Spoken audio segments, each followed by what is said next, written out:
First है tangible assets do not include. अब जो टेंजिबल असेट्स है वो क्या इंक्लूड नहीं करती है इसमें, आपको ये बताना है।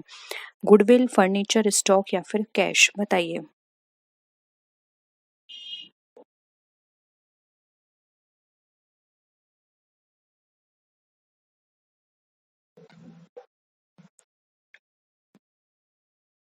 देखिए टेंजिबल असेट्स क्या होती हैं, जिनको हम टच कर सकते हैं, जिनको हम देख सकते हैं। तो फर्नीचर, स्टॉक एंड कैश, इन सबको हम टच भी कर सकते हैं, देख भी सकते हैं, लेकिन गुडविल को नहीं कर सकते। इसलिए यहाँ पे ऑप्शन क्या ये हो जाएगा, हमारा राइट आंसर हो जाएगा। सिंपल था ये क्वेश्चन। सेकंड क्वेश्चन है the credit balance of personal account is. अब क्रेडिट बैलेंस जो है पर्सनल अकाउंट का वो क्या है, कैश इन हैंड है, अमाउंट रिसीवेबल है, अमाउंट अर्न है या फिर अमाउंट पेएबल है।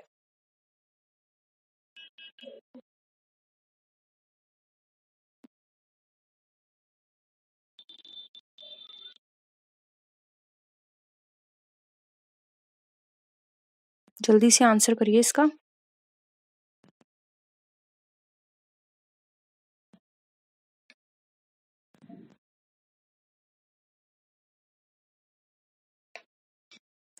देखिए क्रेडिट बैलेंस पूछा है, तो क्रेडिट बैलेंस का मतलब होता है आपको कोई अमाउंट देना है, ठीक है।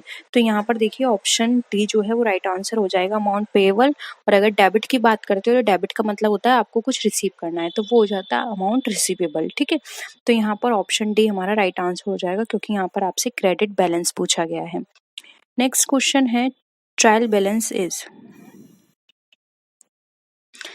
ट्रायल बैलेंस क्या है, an account, subsidiary book, a list of final account.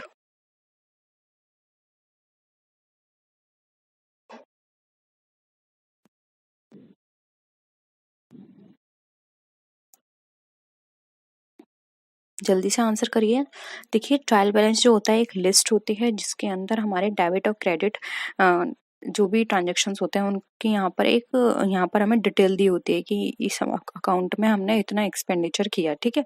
तो एक लिस्ट होती है, ये कोई अकाउंट नहीं होता, ना ही कोई ये हमें सब्सिडरी बुक से रिलेटेड होता है। ये बस हमें एक लिस्ट प्रोवाइड करता है जिसके बेसिस पर हम अपने ट्रेडिंग एंड पेंडल अकाउंट और उसके बाद फिर फाइनल अकाउंट तैयार करते हैं। तो ऑप्शन सी यहाँ पे हमारा करेक्ट हो जाएगा।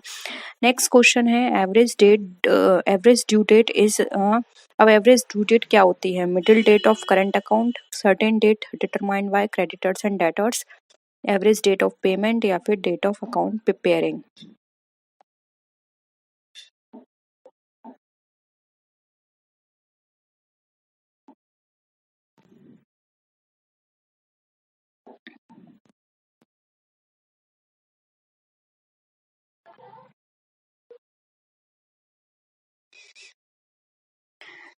आंसर करिए जल्दी से।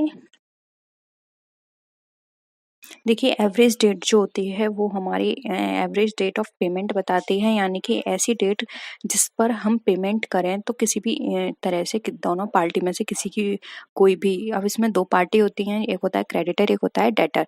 तो किसी भी पार्टी की इंटरेस्ट का लॉस ना हो, क्योंकि अगर पहले पेमेंट कर देंगे तो किसका लॉस होगा, डेटर का। और अगर पहले यहाँ पर क्रेडिटर का फायदा हो जाएगा, और अगर देर से पेमेंट करेंगे तो यहाँ पे डेटर का फायदा होगा लेकिन क्रेडिटर का लॉस हो जाएगा। इसलिए बीच की डेट निकाली जाती है जिसको बोलते हैं एवरेज डेट ऑफ पेमेंट, जिस पर ना डेटर को कोई प्रॉब्लम होगी ना ही क्रेडिटर को, ठीक है। तो ऑप्शन सी यहाँ पे हमारा करेक्ट है। नेक्स्ट डेट है क्वेश्चन है which is the fundamental accounting equation from the following. अब इसमें फंडामेंटल अकाउंटिंग इक्वेशन आपको बतानी है।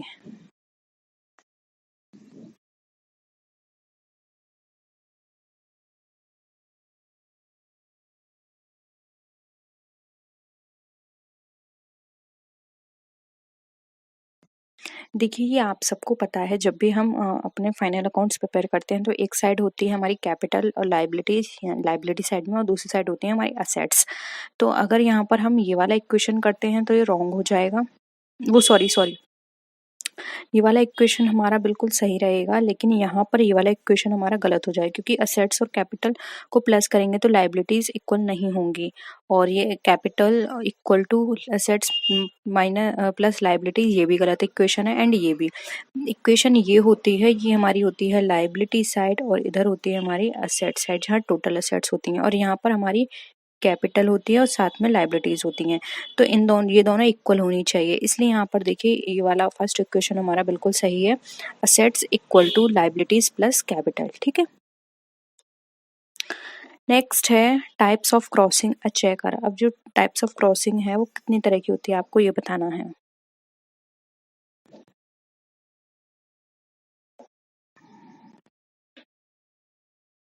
2 है, 3 है, 4 है या 6 है, और अगर नाम भी पता हो कि ये टाइप है और ये इनके नाम है तो वो भी मेंशन कर दीजिए।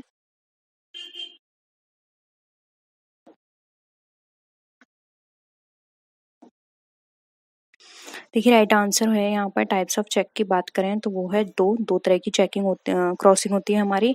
एक होती है, हम बात करें तो जनरल क्रॉसिंग, और एक होती है हमारी स्पेशल क्रॉसिंग। देखिए जनरल क्रॉसिंग वो होती है जब अकाउंट के साइड में हम दो यहाँ पे लाइन करते हैं, ठीक है, 2 लाइन कर देंगे और फिर यहाँ पर बीच में क्या लिखेंगे, अकाउंट पे ओनली। तो ये तो हो गया हमारा जनरल क्रॉसिंग। और अगर हम बात करें स्पेशल क्रॉसिंग की, तो किसी भी चेक के साइड में जब हम 2 लाइन करते हैं और यहाँ पे किसी पर्टिकुलर बैंक का नाम भी लिखते हैं तो वो हमारा हो जाता है स्पेशल क्रॉसिंग। ठीक है, नेक्स्ट है विच ऑफ द फॉलोइंग में have both debtor and creditor balance, only cash column of cash book, only cash column bank column of cash book, both bank and cash column, या फिर neither bank nor cash column। बताइए।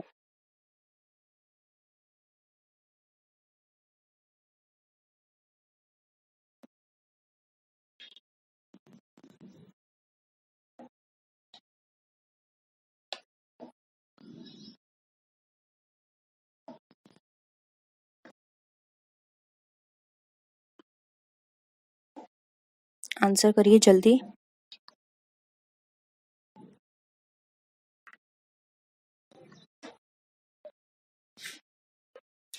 देखिए यहाँ पर अगर हम बात करें तो बी यहाँ पे हमारा राइट आंसर हो जाएगा, क्योंकि देखिए अगर यहाँ पर हम कैश कॉलम की बात करते हैं तो कैश कॉलम में सिर्फ उतना ही कैश होगा, मतलब जितना ही कैश होगा हम उतना ही तो यूज़ करेंगे, एक्स्ट्रा कैश तो यूज़ कर नहीं सकते।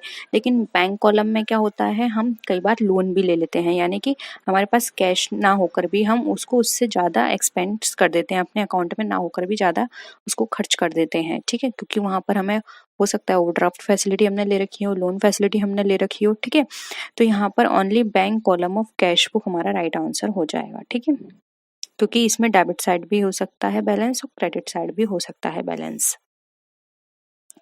नेक्स्ट है the lowest enclosure of filing is the file. बताइए लोअरेस्ट एनक्लोजर कौन सा है फाइलिंग का, फाइल के अंदर, wire filing, hanging filing, standing filing, या फिर बोथ बी एंड सी।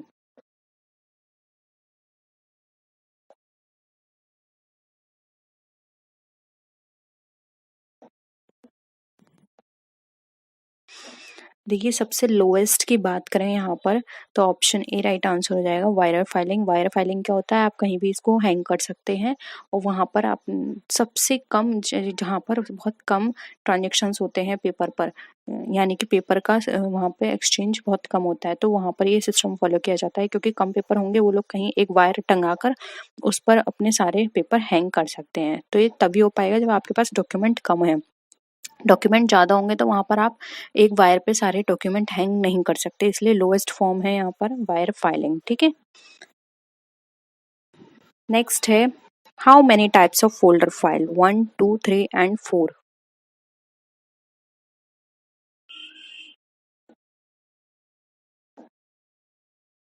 बताइए कितनी तरह की फोल्डर फाइल होती हैं हमारी।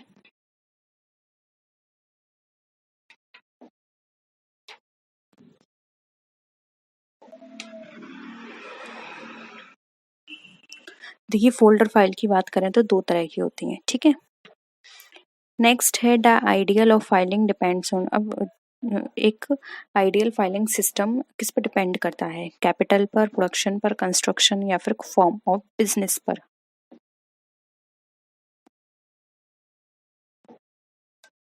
अगेन वेरी सिंपल है ये क्वेश्चन, 2019 का ओवरऑल पेपर देखें तो सिंपल आया था।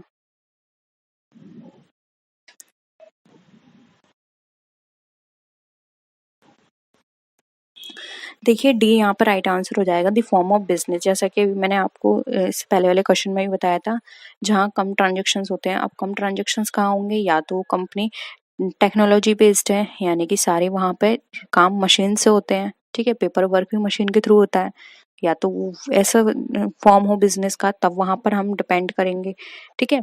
और कि कौन सा सिस्टम होना चाहिए, या फिर वहाँ पर सारा काम कैसा होता है, स्मॉल बिजनेस है, ठीक है। तो ये डिपेंड करता है बिजनेस का टाइप क्या है। तो हम आइडियल सिस्टम कोई एक पर्टिकुलर लेकर नहीं चल सकते, आइडियल सिस्टम सारे हो सकते हैं, डिपेंड करता है कि फॉर्म कैसी है बिजनेस की, ठीक है। नेक्स्ट है यूज ऑफ साइन कार्ड। अब साइन कार्ड जो होता है कहाँ यूज किया जाता है, card indexing, vowel, letter book indexing, या फिर क्रॉस इंडेक्सिंग।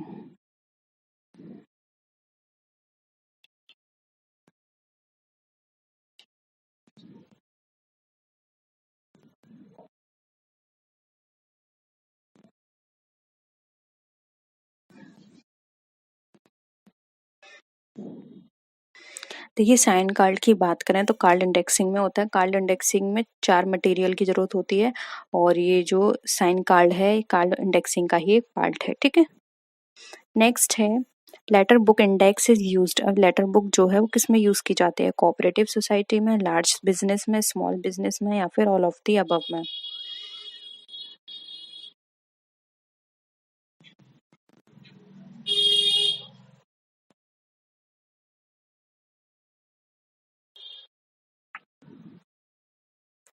लेटर बुक की बात की जा रही है, तो देखिए सी आंसर हो जाएगा, क्योंकि लेटर बुक में आपके सारे डॉक्यूमेंट कैसे आएंगे, ए बी सी। और अगर ए से ही ये मान के चलिए आपके पास 1000 डॉक्यूमेंट है, तो पूरे जेड तक कितने सारे हो जाएंगे, तो उनको फाइंड आउट करना मुश्किल है, या 1000 से ज्यादा भी हो सकते हैं। तो एक स्मॉल बिजनेस में सही रहेगा, अगर 100 भी हैं तब भी इतनी प्रॉब्लम नहीं होगी। तो स्मॉल बिजनेस के लिए लेटर बॉक्स वाली इंडेक्सिंग बिल्कुल करेक्ट है, ठीक है। नेक्स्ट है what is the main objective of commercial bank, provide services, earn profit, welfare of public pupil, या फिर all of these।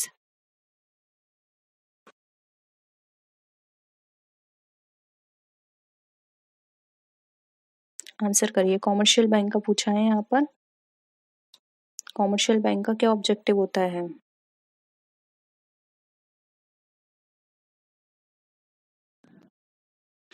देखिए कॉमर्शियल बैंक की बात की गई तो इसका मेन पर्पस होता है अर्न करना प्रॉफिट, और अगर इसके जगह कोऑपरेटिव बैंक पूछा गया होता है तो कोऑपरेटिव बैंक का काम होता है सोसाइटी की हेल्प करना, वेलफेयर ऑफ द पीपल, और प्रोवाइड सर्विसेज, ठीक है।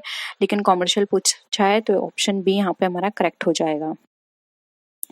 नेक्स्ट है बहुत ही कॉमन क्वेश्चन है, इंडिया की सेंट्रल बैंक आपको बतानी है। अब देखिए कंफ्यूज करने के लिए आपको ऑप्शन कैसे दिए हैं, एक दिया central bank of India, reserve bank of India, Indian bank and union bank. कई बार क्या होता है स्टूडेंट जल्दी में कि यार ये तो बहुत इजी है, जल्दी से इस तरह आंसर करते हैं कि वो गलत कर देते हैं। बताइए, बी हो जाएगा reserve bank of India. Central bank तो इंडिया की नहीं है, सेंट्रल बैंक तो हर कंट्री की एक है, नाम ही सेंट्रल है, लेकिन वो सेंट्रल बैंक है कौन सी, वो है reserve bank of India. India की पूछा है तो वो है रिजर्व बैंक।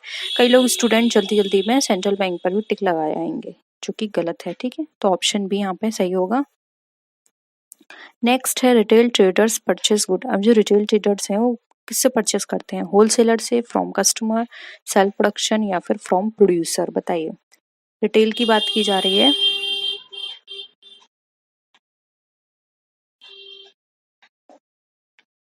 देखिए यहाँ पर इसका राइट आंसर हो जाएगा ए, होलसेलर। रिटेल होलसेलर्स खरीदते हैं। देखो ऐसी चेन होती है, प्रोड्यूसर, प्रोड्यूसर से खरीदेगा कौन, होलसेलर, होलसेलर से खरीदेगा रिटेलर, और रिटेलर से कौन खरीदेगा, कस्टमर। अब बीच में एजेंट भी आ सकते हैं, जैसे प्रोड्यूसर से होलसेलर में भी एजेंट आ गया, यहाँ एजेंट आ गया, यहाँ एजेंट आ गया। ये डिपेंड करता है, वैरायटी है इसमें, बहुत सारी फॉर्म्स हैं इनकी चेन की। ये एक सिंपल मैंने आपको ओवरऑल बता दी है। कई बार क्या होता है डायरेक्ट प्रोड्यूसर से कस्टमर भी आ जाता है, बीच में एक एजेंट होगा, या फिर नहीं भी हो सकता, या फिर डायरेक्ट प्रोड्यूसर से रिटेलर भी आ सकता है। डिपेंड करता है किस जगह पर कौन सा प्रोडक्ट की बात की जा रही है। लेकिन यहाँ पर ए हो, पी से हमारा क्या हो जाएगा, डब्ल्यू, डब्ल्यू से आर, आर से सी, तो इसलिए यहाँ पे ऑप्शन ए हमारा करेक्ट है। नेक्स्ट है What is credit control? Credit expansion, contraction of credit, expansion and contraction of current supply, currency supply, या फिर all of these?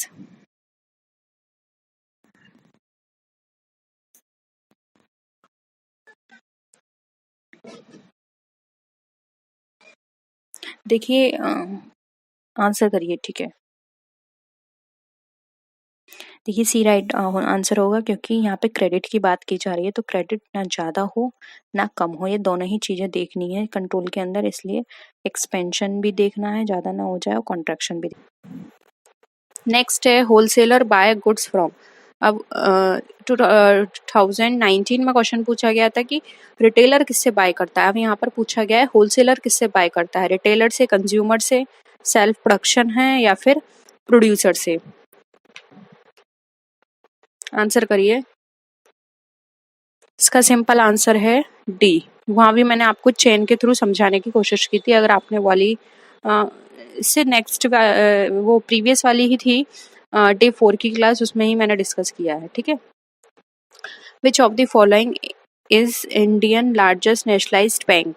State bank of India, फिर है हमारी reserve bank of India, central bank of India, या फिर Punjab national bank? बताइए।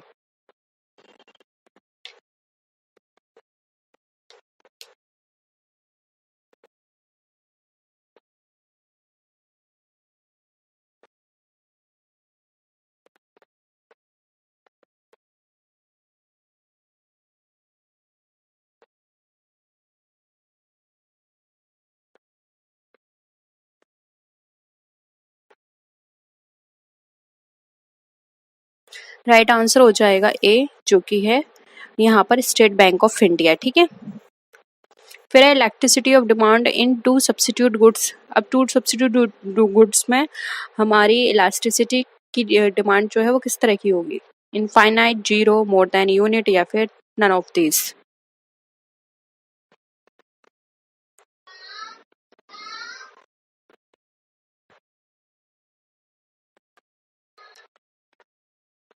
देखिए यहाँ पे दो सब्सिट्यूट गुड्स की बात की गई है, तो दो सब्सिट्यूट गुड्स में हमेशा जो इलास्टिसिटी होती है हमारी डिमांड की, वो मोर देन यूनिट होती है, ठीक है। तो ऑप्शन सी यहाँ पे हमारा करेक्ट हो जाएगा। नेक्स्ट है which of the following is studied in economics? Human activities, organism activities, saint activities, या फिर माइजरी एक्टिविटीज?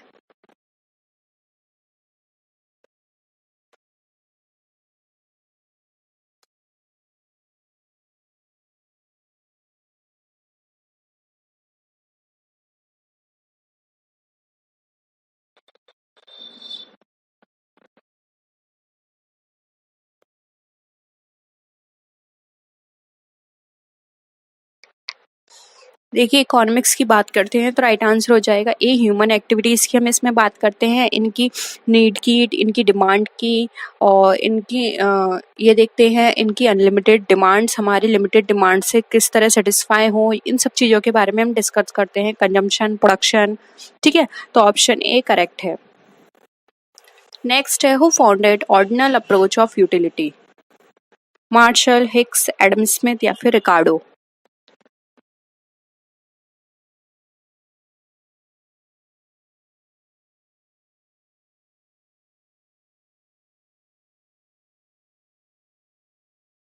आंसर करिए। ऑर्डिनल अप्रोच किसने दी थी?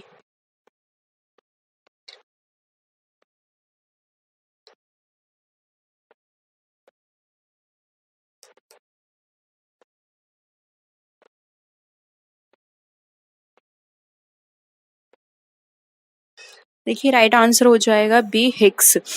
इनके अकॉर्डिंग ये कहा गया था कि जो हमारी यूटिलिटी है उसको हम कैलकुलेट नहीं कर सकते हैं, बस इसको सीक्वेंस कर सकते हैं, यानी कि हमें क्या चीज़ पहले चाहिए, क्या चीज़ बाद में चाहिए, हम सीक्वेंस कर सकते हैं, लेकिन हम ये नहीं बता सकते कि हमें किससे कितनी यूटिलिटी मिली।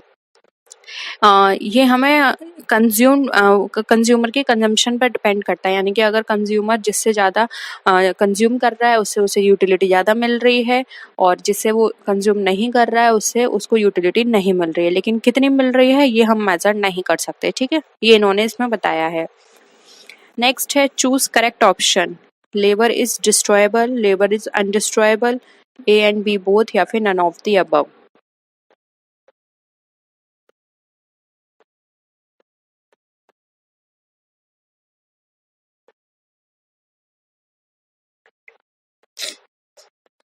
आंसर करिए, लेबर किस तरह की होती है?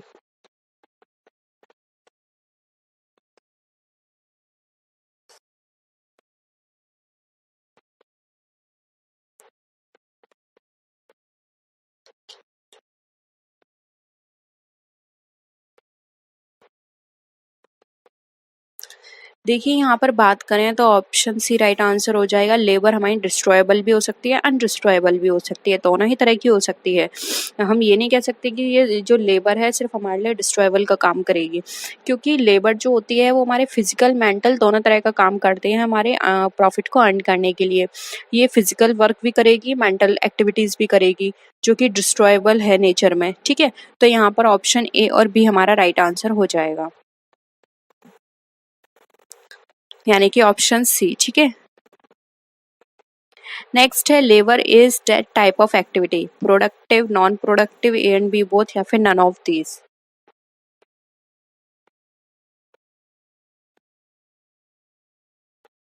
अगेन वही वाली चीज आ गई, डिस्ट्रॉयबल अनडिस्ट्रॉयबल। तो लेवल प्रोडक्टिव भी हो सकती है, अनप्रोडक्टिव भी। अगर वो काम कर रही है, कुछ आउटपुट दे रही है तो प्रोडक्टिव है, काम नहीं कर रही है, लेजी है, अनप्रोडक्टिव है। दोनों ही चीज हो सकती है। अगर वो स्किल है उसके अंदर, इंटेलिजेंट है, या फिर जिस काम के लिए लगाया गया है वो नॉलेज उसके अंदर, तो प्रोडक्टिव है। लेकिन जो काम के लिए लगाया गया है उसके अंदर वो नॉलेज ही नहीं है, तो अनप्रोडक्टिव है, यानी नॉन प्रोडक्टिव है। इसलिए option C, A and B both right answer हो जाएगा। नेक्स्ट है objective of cost accounting is check of cost accounting, cost control, A B both, ability check.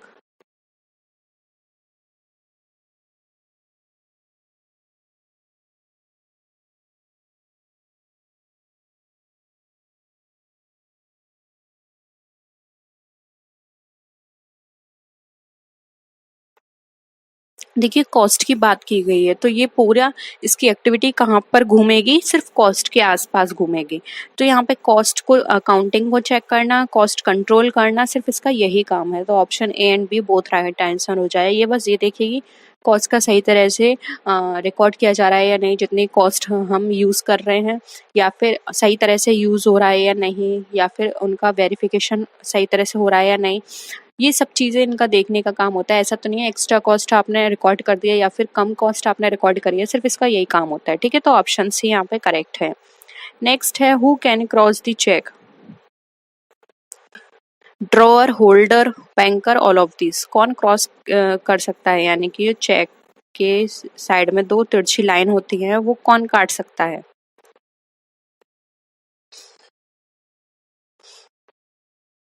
Right answer हो जाएगा ये, इसका अधिकार सिर्फ ड्रॉअर को होता है, होल्डर नहीं कर सकता, ना बैंकर को राइट है। ठीक है, तो होप यहाँ पर आपको सारे क्वेश्चंस क्लियर हैं। कोई भी डाउट है जरूर बताइएगा। नेक्स्ट वीडियो में फिर मिलते हैं और भी अच्छे क्वेश्चंस के साथ। तब तक के लिए टेक केयर, बाय बाय।